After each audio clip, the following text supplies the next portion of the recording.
In today's Parents in Action, we're talking standardized tests. Although testing has changed and a recent bill signed by Governor Rick Scott limits the amount of time that kids in Florida can spend taking them, they are still causing a lot of anxiety and stress for our kids. According to the American Test Anxiety Association, as many as 20% of kids taking tests have high test anxiety. It can cause them to score lower on tests and cause a whole host of other problems, including a loss of appetite and a loss of sleep.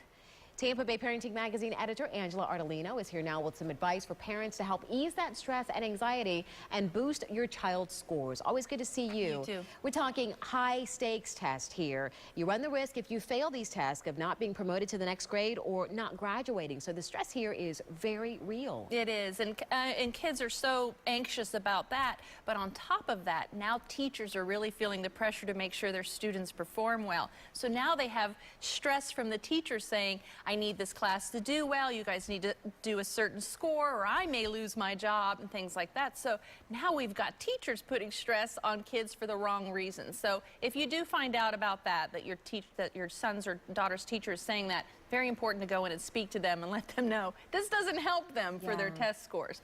But yeah, I mean, I remember being a kid and I totally hated those tests. I would literally go and do B, B, B, B, B, C, C, C, C, B, B, B, B, because it was so stress-ridden, and it didn't matter if I studied, it didn't matter anything. So a lot of kids are like that. Their tests don't really show what their talents are, what they're capable of doing, but they still have to take them. So parents need to kind of let their kids talk about it. If they see their kids being anxious or nervous about it, let them talk. Let them talk about it. Say, why are you anxious about this? And then maybe you'll hear about the teacher saying something, or maybe they think they didn't study or they're not prepared. But let them talk so they get all those feelings out. Don't interrupt them. Let them talk about it. Another way for kids to ease anxiety, of course, preparation. Anything that you can help them prepare in a very calm environment, maybe help them quiz them and make it fun so that it doesn't seem like it's so anxiety-ridden.